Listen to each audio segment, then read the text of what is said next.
Rajeswary Venkitaramanan, taking classes in YouTube, Shorthand, English and Malayalam. Now I am reading 120 words. Please subscribe, add comments, share, like. Thank you. Mr. Deputy Chairman and members of the Council, the National Development Council is meeting after almost 3 years. During these 3 years, the nation has had to face serious political and economic challenges. The fact that we are here to consider and approve the final version of the fifth plan proves that we have been able to cope effectively with these challenges and have emerged successful.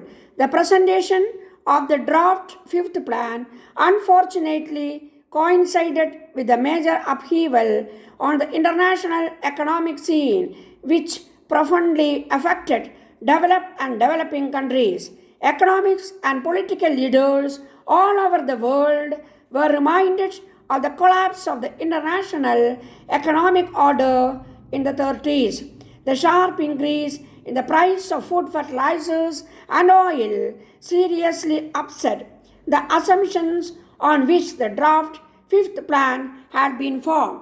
These new developments also lend urgency to a time-bounded program of action in order to achieve a measure of self-reliance in food and energy. All other objectives had to subordinate it to the control of inflationary resources caused by domestic as well as international factors.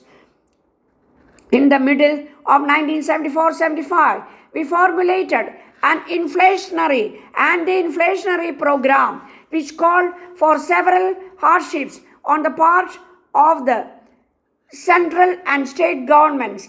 Our success in curbing inflation attracted worldwide notice. The new economic program launched last year served the focus attention on these elements in our plan, which had the twin objectives of increasing production and promoting social justice. The drive against economic offenses and the general atmosphere of discipline and efficiency, which has national emergency, helped to foster led to a significant and all-round improvement in economic performance. The results are now tangible. The production of food grains has touched an all-time record of over 118 million tons. Almost all parts of the country have contributed to this increase, and all sections of the farming community have benefited. There was striking improvement in the operation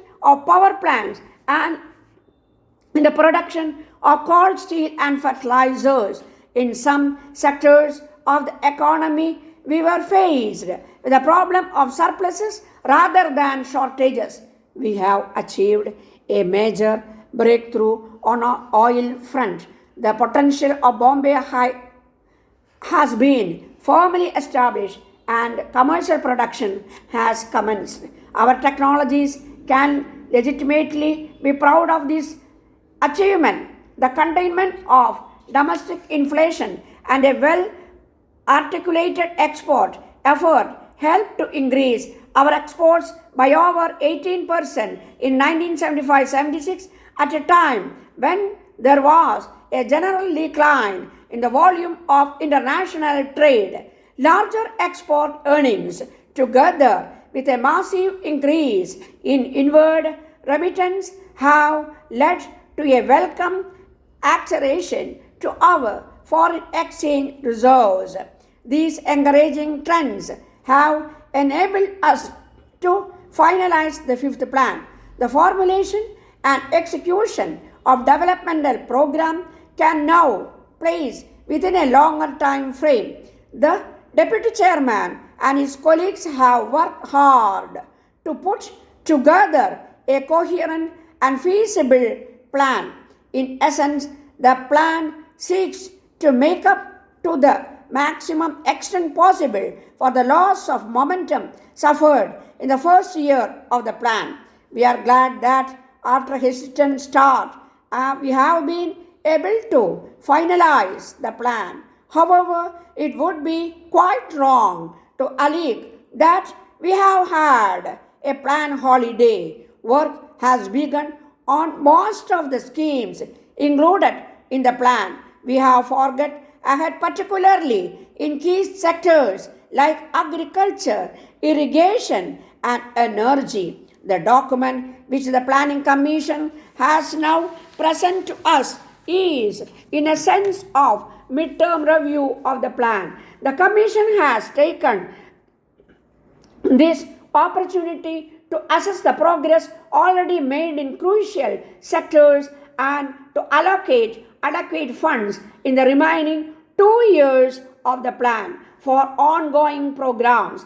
At the same time, keeping the long-term perspective in view, reasonable previous has been made for new starts and for some projects with long gestation periods. Our needs are so vast that a plan, howsoever big, will always fall short of expectations. It is understandable that central ministers, state governments, and public enterprises should want larger provisions for their programs. In the last 2 decades, we have acquired considerable capacity in implementing irrigation, power, and industrial projects. It has not always been possible to match these capabilities with the necessary physical and financial resources. Even the plan as it has emerged will call for the exercise of the utmost discipline in the management of our public finances,